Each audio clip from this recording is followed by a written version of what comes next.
We are live in 3, 2, 1.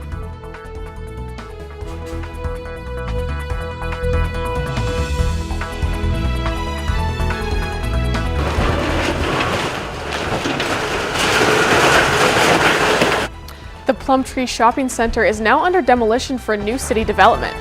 Find out what's next for the location. I think the kind of people that would want an at-home COVID test are probably people that can't leave because they're bound by physical limitations.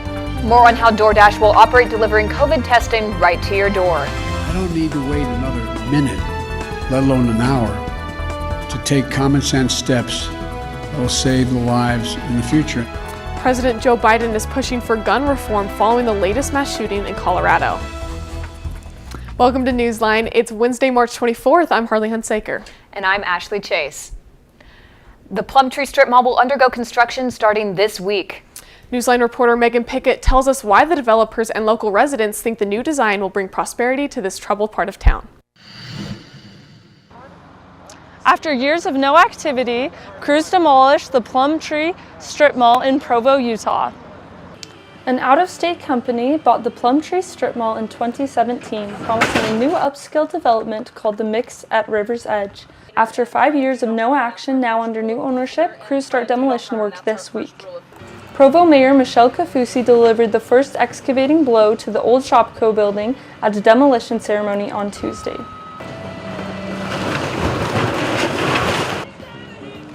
Many people say they have fond memories of the businesses formerly located in the old Plum Tree Square. It was a great place for both students and even we spent a lot of time there when we were young married students because we could afford to go out on a date, only cost $2, and even go to Shopco and buy a bag of licorice. The company, Brighton Development, is working with Provo City and financial backers to create a mix of retail, shopping, apartments, and office space. Many Provo citizens are excited for the new development and shopping opportunities it may create. Just like spring arriving after a long year of COVID-19 challenges, this development is the economic breath of fresh air Provo and its citizens deserve. People hope the changes made by the new owners will help businesses thrive here this time around. I think the economy is really good in Utah right now, and there's a lot of other new developments that have been successful, so I'm sure that it'll be a success as long as it's, like I said, something that can be supported by the people that live in that area.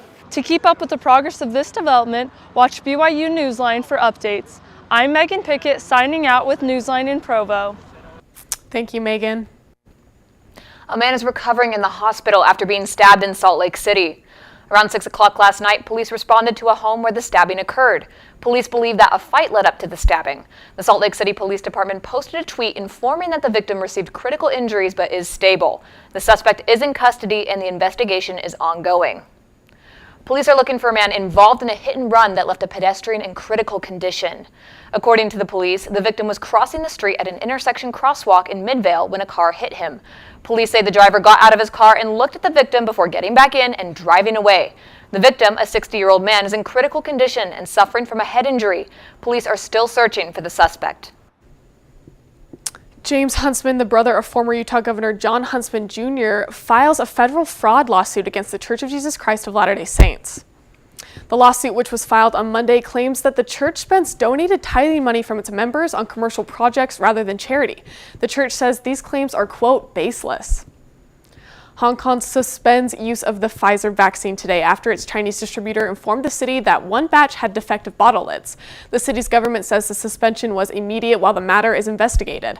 BioNTech and Fosun Pharma have not found any reason to believe the product is unsafe, but vaccinations will be halted as a preventative safety measure. AstraZeneca releases encouraging test results for its COVID-19 vaccine that may be based on incomplete information. The National Institutes of Health say an independent panel of medical experts is concerned AstraZeneca's numbers could give an incomplete view of the vaccine's current efficacy results. AstraZeneca stands by its research but promises to provide more information within a couple of days. DoorDash now brings COVID testing right to your doorstep in a new on-demand delivery program. Newsline reporter Amy Griffin shows us how it works. Amy? Although typically used to bring takeout to you, DoorDash also delivers grocery and household supplies. Now you can even order a COVID test at the push of a button. DoorDash announced partnerships with Vault Health and Everlywell to make at-home COVID testing available for those who need to stay inside. It's all a part of DoorDash's goal to make health and wellness essentials accessible during the pandemic. I think the kind of people that would want an at-home COVID test are probably people that can't leave because they're bound by physical limitations. For now, the program only operates in large U.S. cities with DashMart locations, but DoorDash plans to expand the program in the coming months. Drivers don't expect much to change. I'd say most people leave a tip of $1 or $2 if you're in a suburb. If you're in Provo, you're generally not getting tips. The tests cost between $109 and $119, though DoorDash claims that your insurance company will reimburse you. Still, drivers wonder whether the program will really take off. The exorbitant cost of the at-home COVID test doesn't seem worthwhile to me. People can take the test from the comfort of their living room. The Vault Health's test requires supervision via video chat. They send their test back by mail and can get their results in as little as 24 hours. COVID testing will continue to be crucial in recovering from the pandemic, and DoorDash hopes at-home tests are another step in the right direction. Reporting for NewsLine in Provo, I'm Amy Griffin. Thanks, Amy. A man faces charges after holding a National Guard convoy at gunpoint in Idalou, Texas on Monday. The convoy was carrying COVID vaccines, but police say the man told them he was not after any of the doses. He claims that he was after a woman and a child that the guardsmen kidnapped. The police chief says the man made several attempts to run the vans off the roadway until he pulled them over, claiming to be a detective. If convicted, he faces up to 20 years in prison. The suspect in Monday's mass shooting at a Colorado grocery store has his first court appearance Thursday as the community mourns the lives lost and waits for answers. Kamala Bernal has more from Boulder. Many here in Boulder just wanting the focus to remain on the victims. Among those victims, 3 grocery store employees, 2 recent high school graduates, a soon-to-be grandfather, a police officer doing his job. And now their names are written here in crosses behind me. This is a makeshift memorial that is becoming all too familiar in America. She's giggly and bubbly and just you couldn't be sad around her. Friends and family remembering the victims of the mass shooting in Boulder, Colorado. He's my best friend. He's a brother to me. 10 lives cut tragically short on Monday. She was a person who, all of her life really, she was about doing service, helping others. Kevin was incredible. He was an incredible father, an incredible spouse, an incredible neighbor. He was just a wonderful, wonderful man who didn't deserve this at all. The suspect, a 21-year-old man from nearby Arvada, is now facing 10 counts of murder in the first degree and 1 count of attempted murder. Authorities promising the grieving community that justice will be served.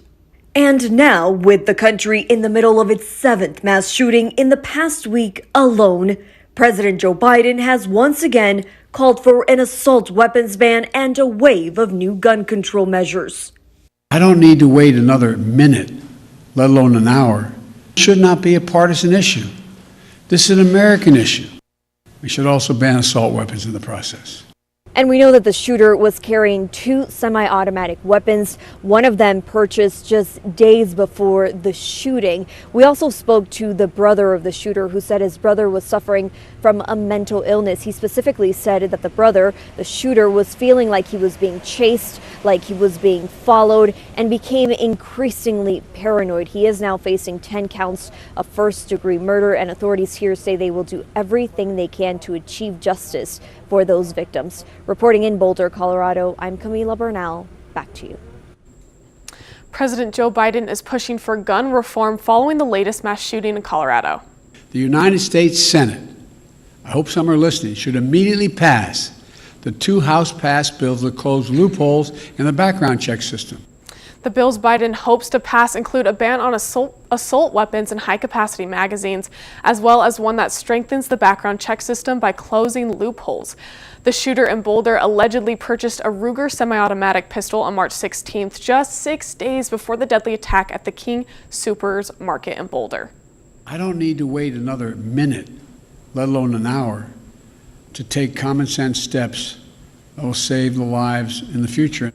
The Boulder mass shooting occurred 6 days after 8 people were gunned down in the Atlanta area at 3 separate spas. Georgia authorities say the suspect in that shooting obtained the gun he used the same day of the shootings.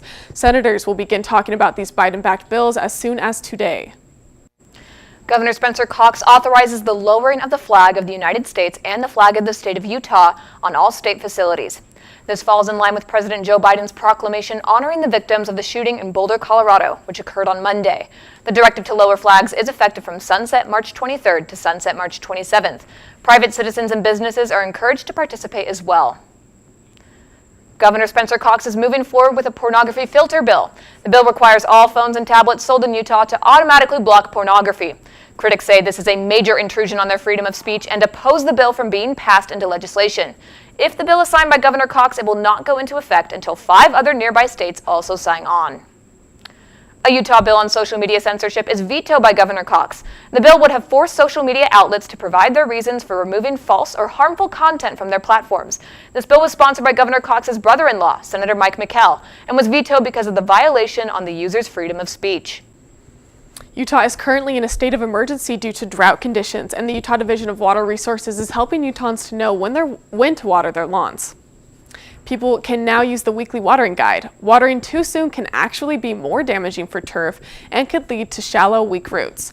As of right now, no counties need watering this week, and the Utah Division of Water Resources promised to keep Utahns updated. A 3-year-old boy is killed in an accident in Kanab. Thomas Clarkson, the 3-year-old, was in his car with his parents and 4 siblings. Kane County police say the car rolled over while climbing a steep trail north of Kanab. The rest of Thomas's family received minor injuries. You can now join with hundreds of others to offer support for Thomas's parents by going to GoFundMe and searching for the page Support for Karen and Anson Clarkson. Thanksgiving Point's annual Tulip Festival is returning to Ashton Gardens this year. Although last year's operations were shut down due to COVID-19, coordinators are happy to welcome people back into their event. Masks will be required and social distancing will be in effect to ensure the safety of the community. The event will be held from April 9th to May 8th. Lehigh Roundup Rodeo announces they will be open for business this year. 3. Hey y'all, I'm Ryder Kisner. And I'm Bethany Isles. And we're joining the tradition. The rodeo will be from June 24th until the 26th, and if you purchase tickets in 2020, they will also be good for this year's performance. Tickets for the rodeo are on sale now at www.lehighrodeo.com. Immigrants crossing the border have increased since Biden took office. People feel like they can cross the border illegally now. Hear how many blame Biden's immigration policy for the influx of migrants. He's not the same bubbly, outgoing, friendly boy that we all know my son to be. Find out about a racial-based controversial school punishment that put a headmaster on leave. Okay, Dad. 1, 2, 3.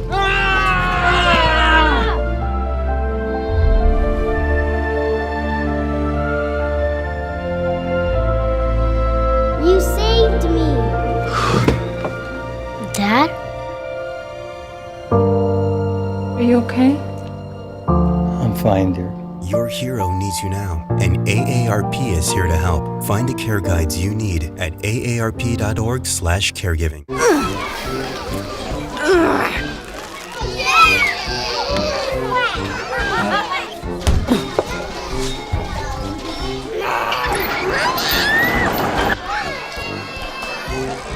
If you love them enough to crawl into a play place to get them to come down, then surely you'll check nhtsa.gov/the-right seat to make sure they're in the right car seat. Got it! Hi. Can you help me? I got it. Thank you. No problem. Just like the rules to surviving Zombieland, there are steps you can take to be prepared for an emergency. It's the right thing to do. Talk with your family to make a plan. Look for safe areas to meet up if separated. And stock up on supplies. It's never too early to get prepared. So start now. Right now? Right now. You can't predict emergencies, but you can be ready. You're welcome, America. Visit ready.gov today to learn more.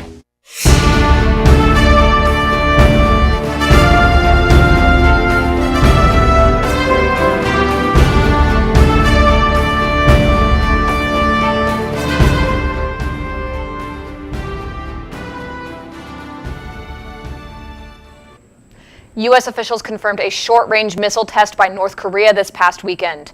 Senior Biden officials confirmed the missile test by North Korea, but wanted to remain anonymous. The tests were just days after the sister of Kim Jong-un threatened the United States and South Korea for holding military exercises.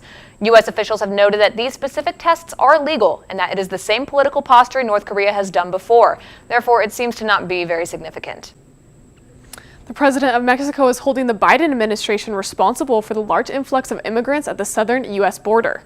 Acerca de que con el gobierno del presidente Biden. President Alejandro Mayorkas says by reversing some Trump-era immigration policies, the Biden administration encourages migrants to cross the border, thinking it's now easier. However, many policies remain that make it difficult to immigrate. Single adults and families who cross illegally are being deported if caught. Unaccompanied children, however, are kept with the goal of uniting them with any relatives in the U.S. In relation to the Atlanta spa shootings and the suspected motivation of Asian hate, the Salt Lake City mayor is condemning such racial targeted violence. Stop Asian hate! Stop Asian hate! Power to the people! Mayor Erin Mendenhall tweeted shortly after the shootings her support for the victims. She also condemned anti-Asian hate and supports all Salt Lake Asian Americans during this difficult time. The Duke of Sussex joined Silicon Valley startup BetterUp as its Chief Impact Officer. BetterUp provides coaching and mental health services to clients. The company's website lists Harry as part of its leadership team, describing him as a humanitarian, military veteran, mental wellness advocate, and environmentalist. Harry said he is joining BetterUp because he believes in the company's mission of being proactive about mental health.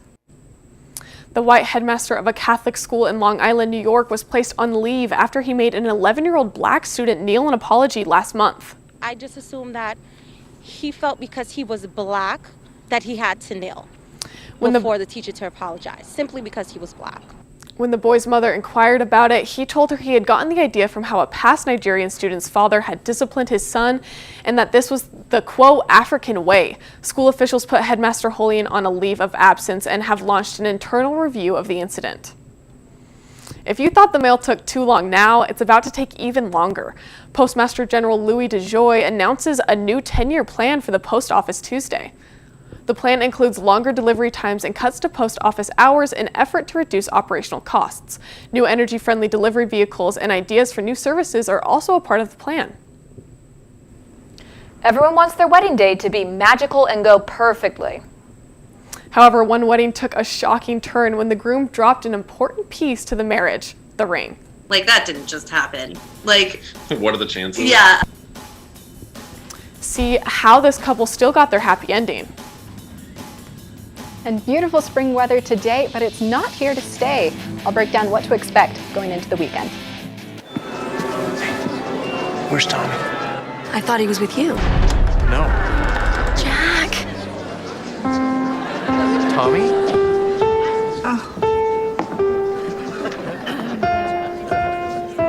Don't stop, keep playing. Here we go, here's the fun part. Encouragement. Pass it on from the Foundation for a Better Life.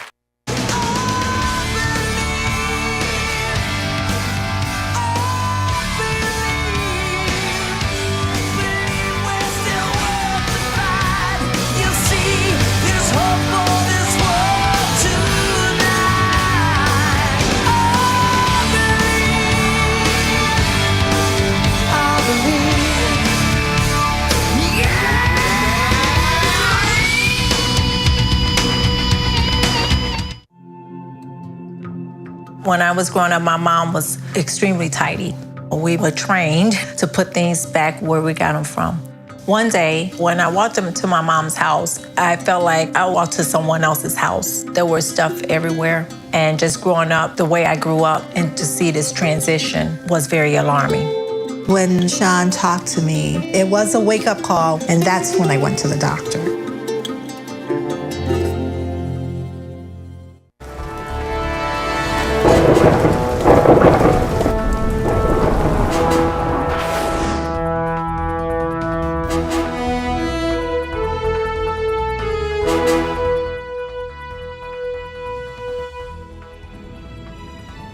The Australian government has declared a natural disaster in large areas of New South Wales as heavy rains batter the state and force thousands to evacuate. Rains have been soaking communities since Thursday. On Saturday, a major dam overflowed, adding to swollen rivers and causing flash flooding. Prime Minister Scott Morrison has announced a disaster relief plan for flood-hit areas. The natural disaster declaration could be further extended up the coast if the damage increases. More rain is expected for the state into next week. As for Utah, we're looking significantly drier, which for now is a good thing. Not a whole lot going on today, but into tomorrow and the next couple of days, we're going to see these storms come into Utah.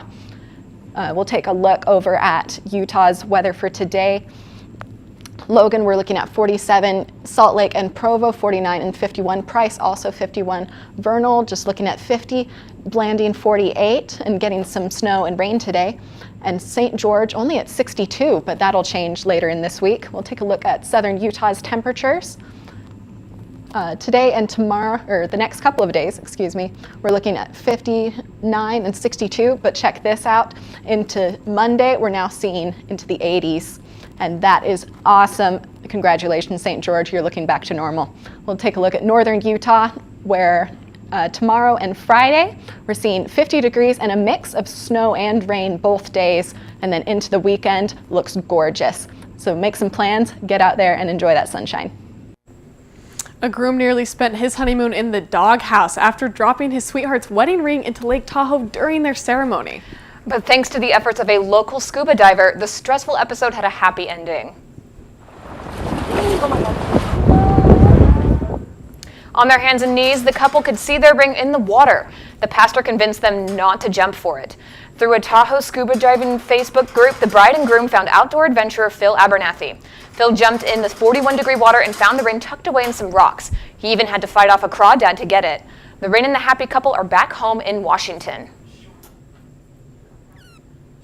Yeah, and a Los Angeles man found something rather unusual in his cereal bowl, and the internet is freaking out about it. Emily Roberts-Jones is here to tell us what he found and how everyone's feeling about it. Jensen Karp, a California radio and podcast personality, ate an entire bowl of Cinnamon Toast Crunch, then poured himself another only to find 2 sugar-coated shrimp tails. Pineapple shrimp, lemon shrimp, coconut shrimp. And now, there's Cinnamon Toast Shrimp. The cereal brand responded to Jensen's tweet, at first saying that they would send him another box, and then telling him that on further inspection, it was actually just clumps of cinnamon and sugar. He tweeted back, "After further investigation with my eyes, these are cinnamon-coated shrimp tails, you weirdos." Being the shrimp guy made Jensen famous overnight.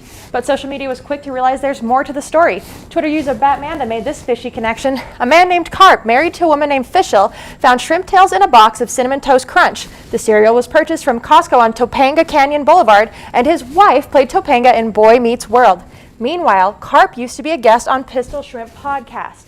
And of course, it didn't take long to get recipes rolling out. Chef Andy Lunique hit us with the Cinnamon Toast Crunch tempura shrimp with a coconut lime dipping sauce, part of a balanced breakfast. Now everyone's been finding things in their cereal like this and this, referencing a popular spam call everyone seems to get. Lexi Smijinski has said, "Guys, I have been waiting for them to send my second dose of the Pfizer vaccine for weeks, but as it turns out, it was just in a box of Cinnamon Toast Crunch all along." Madison said, "If you have ever eaten Cinnamon Toast Crunch, you don't need to worry about what's in the vaccine." I'd like to remind everyone that in reality, if you're upset about shrimp cereal, just remember that somewhere there's a worker at a factory who's just trying to give your breakfast a little razzle-dazzle. And finally, a quick shout out to my husband Dakota, who can eat 3 boxes of this stuff in one sitting. I'm sorry, but as it turns out, I was right when I said Cinnamon Toast Crunch is full of garbage. We'll be right back. My twin brother Jacob has an autism spectrum disorder. I remember one moment after being at school all day, I remember him getting into the car just bawling and saying, "Mom, I have no friends. Why don't I have any friends?" It broke my heart.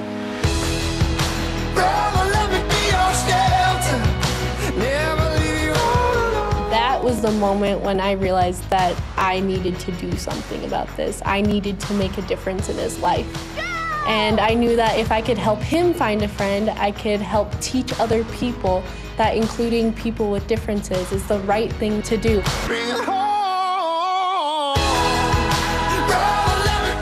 That was the inspiration behind my nonprofit, Score a Friend. Educating people to include people with differences is so important because when Jacob's included, he feels like he can succeed in life and he feels like he actually has a purpose.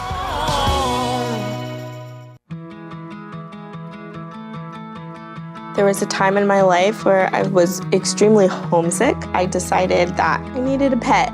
When I first saw a turtle, my heart was full. He jumped up and kissed me and jumped right into my arms. I immediately went up to the volunteers at the shelter and said, I want him. He's gotta come home with me. Now I'm anything but lonely. Every day with Turtle is a perfect day and keeps me company when I'm doing schoolwork. I like it when he jumps up on the table too. He is a veggie thief. He's an incredible companion and my best friend. Can't say that I've met anybody that doesn't love him too.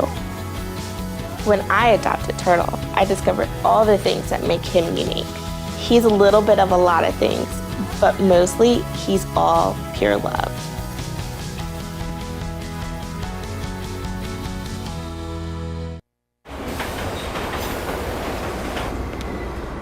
Attention travelers. Next Tuesday, a major hurricane will cause complete chaos throughout the city. Water, phone, and internet service will be in short supply. There will likely be panic citywide. Stand clear of the closing doors, please. Disasters don't plan ahead. You can. Talk to your loved ones about how you're going to be ready in an emergency. Don't wait. Communicate. Thanks for joining us today for NewsLine. Have a good day.